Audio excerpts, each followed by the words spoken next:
The Bible Story by Arthur Maxwell. Part 1, Story 2. How Everything Began.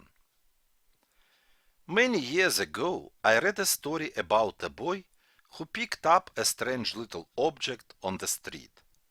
It was shaped like a horseshoe and had a mysterious name written on it. The boy tried to pronounce the name but failed. He tried again and again.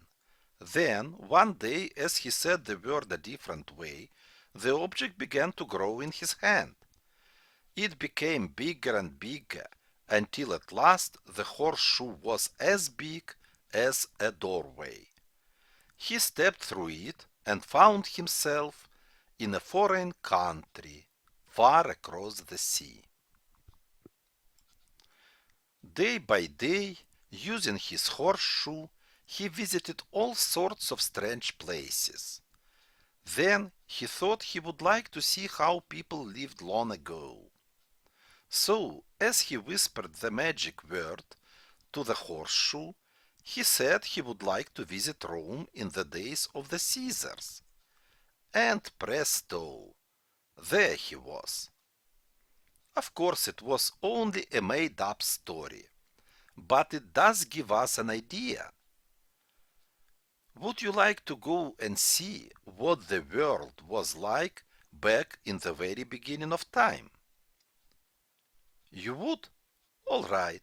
Let's imagine that there is an archway through which we can pass and travel back across the years. Steady now. Careful. Now we are going through it. Everything around us is fading away. Chairs, table, carpet, radio set are all disappearing. Faces are growing dim. Lights are going out. It is getting darker and darker. Swiftly we speed back across the years. It's like being in a rocket plane. We streak over hundreds and thousands of years in a moment. Past the time when Jesus lived on earth. Past the time of David, past the time of Abraham, past the time of Noah, past the time of Adam. Oh dear, how dark it is. We can't see anything. All about us it is pitch black. Not a glimmer of light anywhere. Not the tiniest candle. Not the faintest star. Only darkness and night.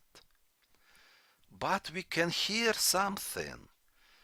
It is the swishing, gurgling sound that water makes, just as we have heard it many a time at the seaside or even boating on a lake. Water and darkness. As the Bible says, darkness was upon the face of the deep. Of a sudden, we realize we are not alone. Somebody is here. We know it. We feel it. Amid the darkness, the emptiness, the loneliness, God is here. The Spirit of God is moving upon the face of the water.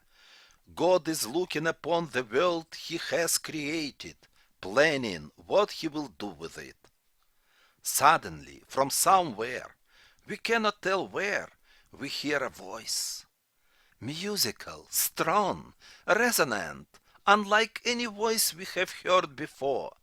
It commands the darkness to give place to light. Instantly the darkness vanishes. We can see again, not very far, only a few feet, a few yards perhaps, because all around us is a thick mist. But how wonderful is the light after the dark. There is no blue sky, no bright sunshine, only a sort of brilliant fog. And under it water, water everywhere, no land, just this vast, restless, heaving ocean. Not a man or a woman, not a boy or a girl, not a bird or an animal. No, not even a fish in the sea. Only light in the mist and on the water. And God saw the light, that it was good. And God divided the light from the darkness. And God called the light day, and the darkness he called night. And the evening and the morning were the first day. The first day, the very beginning of everything in this old world. The beginning of time, the beginning of history, the beginning of all the happiness and sorrow of mankind. For it was on this day that the great and loving Creator, with a wonderful purpose in mind, drew near this blacked out planet, this dark little speck in space, and said, "Let there be light."